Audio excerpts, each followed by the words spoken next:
खूप वेळा आपल्या मनात एक प्रश्न येतो ना, की मी तर कधी कोणाचं वाईट केलं नाही, नेहमी सगळ्यांना मदत केली, देवावर मनापासून श्रद्धा ठेवली, तरीही माझ्या आयुष्यात एवढी संकटे का? नेहमी माझ्यासोबत वाईट का होतं? आणि दुसरीकडे बघा, जे लोक खोटं बोलतात, लोकांना फसवतात, ते मात्र मजेत जगतात, पैशात खेळतात. हे पाहून कधीकधी देवावरचा विश्वास उडायला लागतो. माणूस आतून खचून जातो. जर तुमच्या बाबतीतही असं घडत असेल, तर अर्जुन आणि श्रीकृष्णाचा हा छोटासा संवाद एकदा शांतपणे ऐका. तुमच्या मनातील सगळी अव्यवस्था कायमची शांत होईल. एकदा अर्जुनाने श्रीकृष्णाला नेमका हाच प्रश्न विचारला. अर्जुन म्हणाला, तेव्हा जे लोक प्रामाणिक असतात त्यांनाच सर्वात जास्त दुःख का सहन करावं लागतं, आणि जे वाईट वागतात ते एवढी सुखी कसे राहतात? श्रीकृष्ण थोडे हसले आणि म्हणाले, पार्था, एका गावात 2 व्यक्ती राहत होत्या. एक व्यापारी होता, एक नंबरचा खोटारडा, दुष्ट आणि अधर्मी. तो रोज मंदिरात जायचा, पण देवदर्शनासाठी नाही, तर तिथून लोकांचे पैसे आणि चपला चोरण्यासाठी. आणि त्याच गावात एक गरीब माणूस राहत होता, एकदम साधा, प्रामाणिक आणि देवाचा निश्चिम भक्त होता. तो रोज मंदिरात जायचा, देवापुढे डोका टेकवायचा आणि शांतपणे निघून यायचा.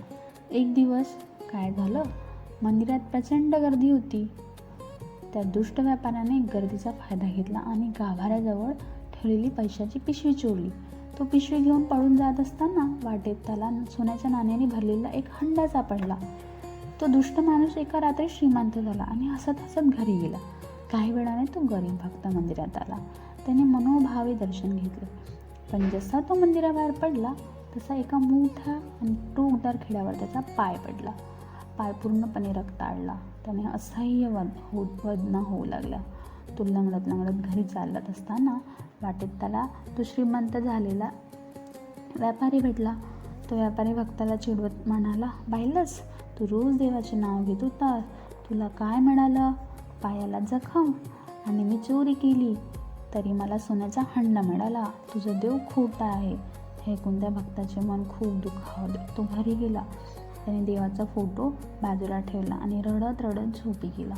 रात्री त्याच्या स्वप्नात भगवान श्रीकृष्ण आले. भक्ताने देवावर राग काढला. देवा, हा कसला न्याय तुमचा? चांगल्या माणसाला शिक्षा आणि वाईट करणाऱ्याला बक्षीस. श्रीकृष्ण भक्ताच्या जवळ गेले. त्याने डोक्यावर हात ठेवला आणि म्हणाले, वेडा, तू फक्त आजचा दिवस बघतोयस, पण मी तुझी मागची आणि पुढची सगळी कर्म बघतोय. त्या दुष्ट व्यापाऱ्याच्या नशिबात त्याच्या जुन्या पुण्याईमुळे आज एक मोठं साम्राज्य आणि राजयोग मिळणार होता. पण त्याने जे पाप केले, चोऱ्या केल्या, त्यामुळे त्याचा जो राजयोग नष्ट झाला. त्याला फक्त सोन्याची एक छोटीशी पिशवी मिळाली. त्याचं मोठं भाग्य त्याने स्वतःच्या हाताने गमावलं.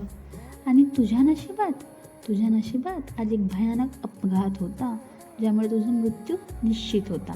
पण तू रोज जे देवाचे नाव घेतलंस, जे चांगले कर्म केलेस, त्यामुळे तुझा मृत्यू तो टळला. आणि त्या मोठ्या संकटात रूपांतर केवळ एका छोट्याशा खिळ्या टोचण्यात झालं. आता तूच सांग, माझा न्याय चुकला का? मित्रांनो, आपल्या आयुष्यातही नेमकं हेच होतं. जेव्हा आपल्यावर संकट येतं, तेव्हा आपण देवावर रागावतो. पण आपल्याला ते माहीत नसतं की आपल्या चांगल्या कर्मामुळे देवाने कितीतरी मोठे वादळ एका छोट्याशा वाऱ्याच्या झुळकीत बदलून सोडले. कर्माचा नियम कधीच चुकत नाही. जे पेराल तेच उगवणार. त्यामुळे परिस्थिती कितीही कठीण असो, आपल्या चांगुलपणा कधीही सोडू नका. देव सगळं बघतोय. जर तुम्हाला हा विचार पटला असेल तर कमेंटमध्ये नक्कीच